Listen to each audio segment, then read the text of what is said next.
Hello friends, இன்றைக்கி சாமை பொங்கல் எப்படி பண்ணலான்னு பார்க்கலாம்.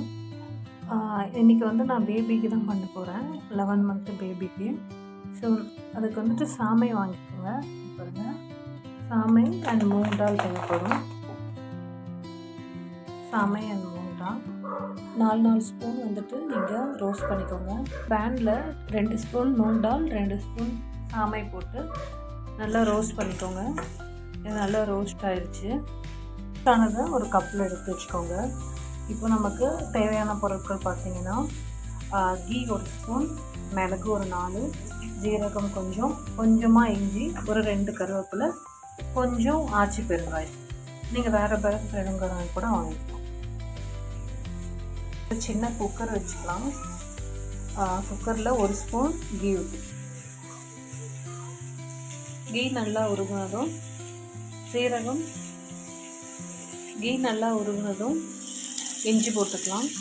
இஞ்சி ரோஸ்ட் ஆகட்டும்.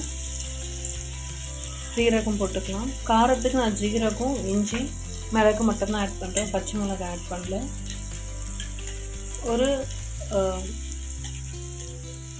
மிளகு போட்டுக்கலாம். போட்டு ரோஸ்ட் ஆகட்டும். 2 கருவேப்பிலை போட்டுக்கலாம். இப்போ நல்லா ரோஸ்ட் ஆகிடுச்சு. நீங்கள் 2 கப் தண்ணி ஊற்றிக்கோங்க.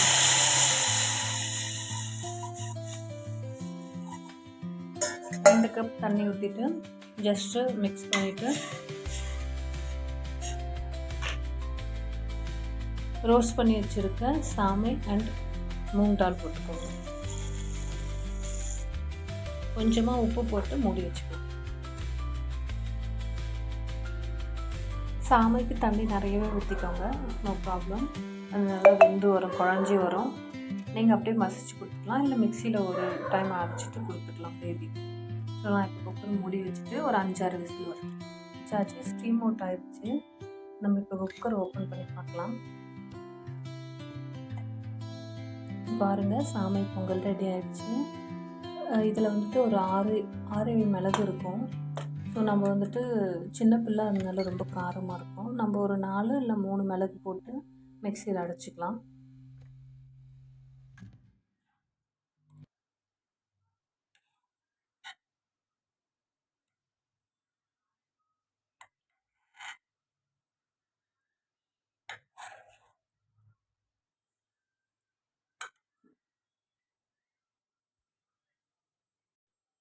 மிக்சியில் அரைச்சாச்சு. இந்த பதத்தில் நம்ம பேபிக்கு கொடுக்கலாம்.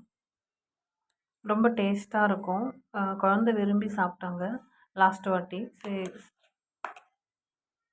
ஸோ அதனால் மறுபடியும் ஒரு வாட்டி பண்ணி நான் உங்களுக்காக வீடியோ போட்டிருக்கேன். உங்கள் குழந்தைக்கும் செஞ்சு பாருங்கள். காரம் உப்பு மட்டும் கொஞ்சம் பார்த்து கம்மியாக போடுங்க. தேங்க்யூ. தேங்க்ஸ் ஃபார் வாட்சிங் த வீடியோ.